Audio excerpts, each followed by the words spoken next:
Hi, Dia Irby here, your local community leader and real estate agent, here to introduce you to another neighbor, someone that's making a difference in your area, in the Bull City.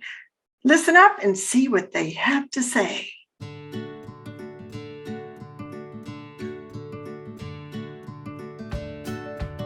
So glad to be here today with Matt Nicholson at Hollow Rock Tennis Racquet and Swim Club. Excuse me, it's Racquet and Swim Club. That works. And Matt is a coach here, coaching what age people?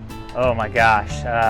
So I'm able to coach anywhere from about 3 years all the way up to my oldest client who's about to turn 91 in January. 91? Oh so yeah. Always keep learning. And keep moving. And keep moving. Has the 91-year-old played tennis forever and been just getting better, or is Picked it up later in life, probably around the age of 45, but was always an athlete. Played football for Wake Forest. Oh, sweet. So has definitely been very active throughout his life. Well, I believe staying active does keep you younger. Absolutely. Healthy. Absolutely. And can a 3-year-old really learn to play tennis? At that age, you're learning some basic hand-eye coordination skills. Absolutely. Catching, tossing, kicking, both underhand and overhand motions, incredibly important. Right. Do you have a favorite age that you work with? I do. I thoroughly enjoy the 9 to 11 age range. Those kids can really start to absorb, they're starting to get into it a little bit more, and you can really start to tell those with a lot of passion versus those that are kind of, getting tossed out of the car to do an activity. Yes, mom's Both are busy, fun, by the way. Mom's busy, so you need to go take a tennis lesson. Also, if they're older than that age group, do you find that they have bad habits you have to uncoach? Not necessarily bad habits, they're just, they're going to be tougher to grasp some of the basics because they want to be impressed or impress others a lot quicker. Oh, so they're more aware of what they look like to other people Yes. instead of paying attention to what coach is saying. Yes, yeah. And they're afraid they're going to look funny. Yes, and that carries it's more of a on. mental game than anything else for them at that point. Yes, I think that carries on till you're about that 91-year-old. Yes. I don't want to look stupid out there. Okay.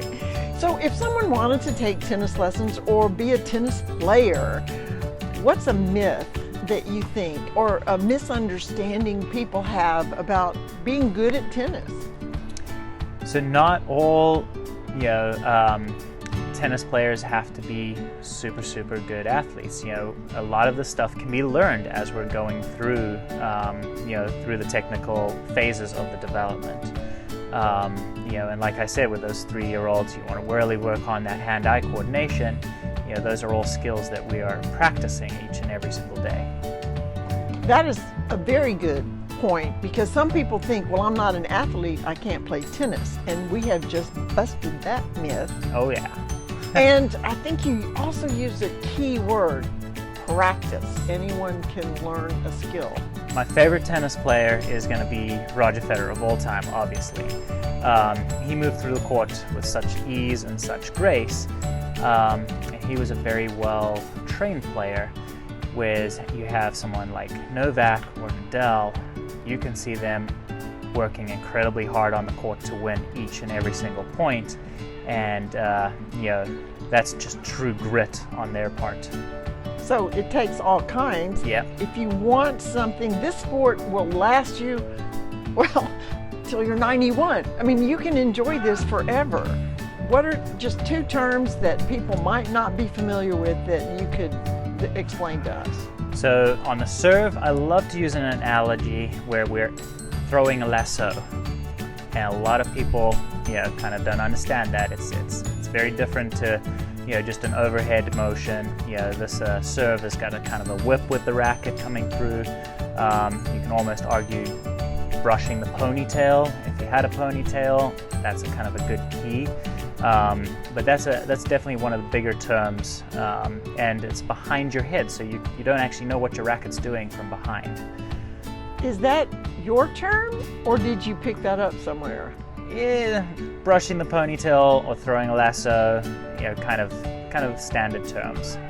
I love that. I've never heard those, and I've played at tennis for many years. Yeah. That's great. And then I'll just use a technical term on the court, right? So the doubles alleys or tram lines. Tram lines, doubles alley or tram lines. Just a British versus an American term. Ah, see, that's beautiful. I love that. That's important. Okay, let's say I'm somebody that wants to play tennis, never have. What are 3 tips to get me from idea to the court or playing a game? Well, first one is basically use the palm of your hand to hit the ball, all right? And use the racket as an extension of your palm of your hand. That's going to be the easiest one. All right, so you can shorten the handle, right, as if you were playing with a paddle versus a 27-inch long racket. One of the fastest ways to get the ball to at least make contact and go over. So you kind of get that instant satisfaction.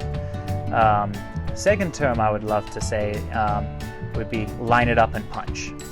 All right, a lot of times, yes, we want to follow all the way through, but the first thing is can we make a good contact before the follow through or the extension of that racket. Third term is always move the outside foot first so that you can begin to turn sideways. The longer you can hold the ball on your racket, the better it's going to travel forward. Where have you been all my life? This is why my tennis didn't get any better. Those are great tips. How does one pick out the right racket? Purely by feel. I can pick up a racket and I might not be able to hit a volley or anything like that, but guess what? I just added 5, 6, 7 miles to my 100-mile-an-hour serve.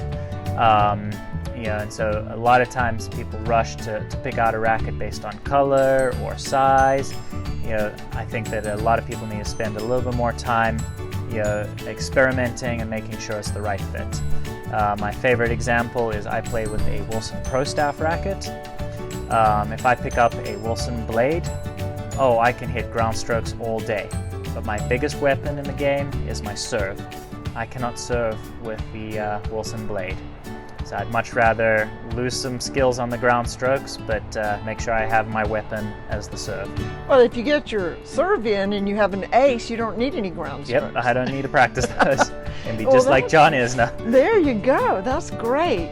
And then, of course, you need to understand after you've played a while what tension the racket needs to be strong and whether you need a dampener on the racket and all of these crazy things you start learning. There's more to it, but first get out and learn to love the game and give it a try.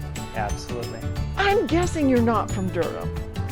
No, so I am over here in Durham via Zimbabwe. I came over in 2010 for college and ended up sticking around. So what do you love about the area?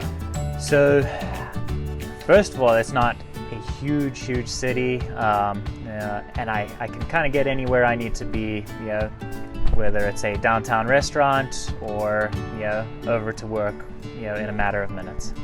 I agree. What about the expression? Have you heard the expression, keep it dirty, Durham?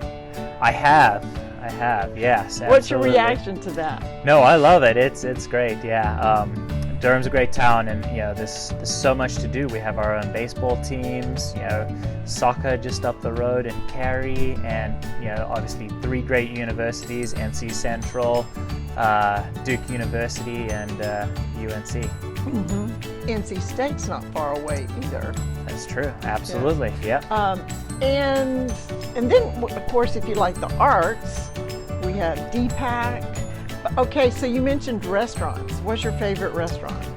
Well, a little known gem actually just down the road here is a Zimbabwean restaurant called Zweli's. And really? To our knowledge, it is the only Zimbabwean restaurant in the entire United States. Check it out, Zweli's. So you would know. Does Absolutely. it taste authentic? It is. So the owner is from Zimbabwe originally, studied culinary school over at NC Central, and like me, loved the area and stuck around. Awesome. I may have to go find it. I Love good definitely food. recommend it. Where is it located? It is up by the Chili's on 15501. What is your parting message to anyone watching this about you, about the club, about tennis? What would you like to say? I would like to say, tennis is truly a lifelong sport. It doesn't matter at what age you pick it up. As long as you can make contact with that ball, you can make some fun happen. There's tennis for all levels and all ages. We have tournaments for beginners all the way through to advanced kids about to go to college. Awesome. Well, thank you so much, Matt, for the conversation today. And I'm excited to feature you on our Bull City website and help other people find out more about you and about tennis, and maybe look up Hollow Rock and find Hollow Rock Racquet and Swim Club on Erwin. Absolutely. Right. Come on out. Check out the pool in the summer too. Oh yes, the pool in the summer. Awesome. Thanks. Thank you.